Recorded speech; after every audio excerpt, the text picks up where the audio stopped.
All right, I have three things, but what Tanya just said is more important than any of my three things, so I want to expand on that for a moment.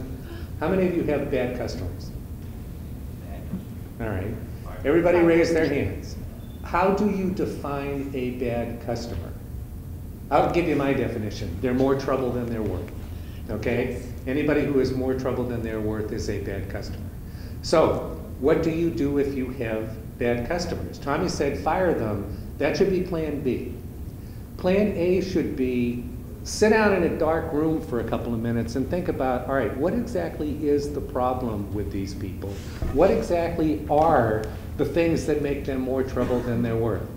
And then call them up on the phone, send them an email, see if you can set up a meeting, and go out and talk to them and say something like this. Say something like, hi, I want to thank you for your business. We want to do even more business with you. But there's something I'd like to talk to you about, because we've noticed that when we work with you, it doesn't always go smoothly. And I suspect that you've noticed that when you work with us, it doesn't always go smoothly.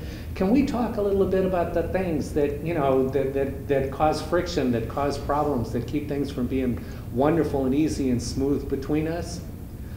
I think you might be surprised at how willing your customers are to learn about dealing with you.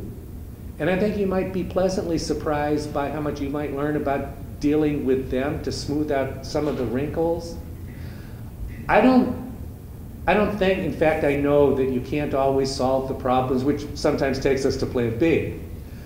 But I can tell you this, I think it's always worth the effort to try and turn a bad customer into a better customer. Get out there and talk to them. Now, I want you to also consider this. And this takes us to what I think is the right way to fire a customer.